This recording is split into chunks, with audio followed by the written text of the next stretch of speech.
Vous êtes le sel de la terre. Analyse du passage dans les 4 évangiles. Dans les évangiles, l'image du sel de la terre apparaît principalement dans l'évangile de Matthieu. C'est une métaphore que Jésus utilise pour illustrer le rôle des croyants dans le monde. Voici un résumé des versets concernant le sel de la terre dans chaque évangile. Évangile de Matthieu, chapitre 5, verset 13. Vous êtes le sel de la terre. Mais si le sel perd sa saveur, avec quoi la lui rendra-t-on? Il ne sert plus à rien, sinon à être jeté dehors et foulé aux pieds par les hommes. Jésus compare les disciples à du sel. Le sel donne de la saveur et conserve. Les croyants doivent influencer positivement le monde, apportant saveur et préservant du mal. Évangile de Marc, chapitre 9, verset 50. Le sel est une bonne chose, mais si le sel perd sa saveur, comment lui rendre de la saveur? Ayez du sel en vous-même et soyez en paix les uns avec les autres. Ici, le sel est lié à la paix et à l'harmonie. Jésus encourage ses disciples à maintenir cette saveur de paix entre eux, afin d'être de vrais témoins. Évangile de Luc, chapitre 14, versets 34 et 35. Le sel est bon, mais si le sel perd sa saveur, avec quoi le salera-t-on? Il ne vaut ni pour la terre, ni pour le fumier, on le jette dehors. Que celui qui a des oreilles pour entendre, entende. Jésus souligne l'importance de conserver son sel spirituel. Si les croyants ne vivent pas selon l'enseignement de Jésus, ils perdent leur influence et leur témoignage. Évangile de Jean. Il n'y a pas de mention explicite du sel dans l'évangile de Jean, mais l'idée de la transformation intérieure et de l'influence du croyant sur le monde est présente dans l'enseignement général de Jésus. Le sel, dans une perspective mystique chrétienne, revêt une signification plus profonde que sa simple utilité terrestre.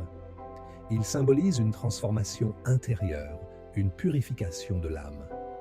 Dans les évangiles, Jésus utilise le sel pour rappeler que les croyants, tout comme le sel, doivent préserver leur essence spirituelle et agir comme des catalyseurs de transformation dans le monde. Le sel n'est pas seulement un élément qui donne de la saveur, mais il a aussi un pouvoir de purification, d'absorption des impuretés.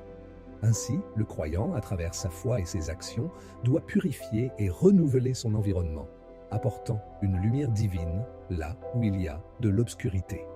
Dans l'évangile de Matthieu, lorsqu'il parle du sel qui perd sa saveur, il peut être compris comme un appel à ne pas laisser la condition humaine, les impuretés, corrompre notre nature divine. Le sel, une fois transformé, ne peut pas retrouver sa pureté originelle, tout comme une âme détournée de sa mission divine ne peut retrouver son influence initiale sans une véritable conversion. De manière mystique, être le sel de la terre, c'est aussi s'offrir à Dieu, permettre à l'Esprit Saint d'agir en nous, de purifier notre cœur et d'en faire un instrument de transformation divine. Le sel représente la force de la grâce, celle qui transforme l'être intérieur pour qu'il puisse agir extérieurement, comme un miroir du Christ dans le monde. Ainsi, la véritable essence du croyant n'est pas dans l'apparence extérieure, mais dans cette transformation intérieure qui le rend capable d'offrir la paix, la vérité et la lumière autour de lui.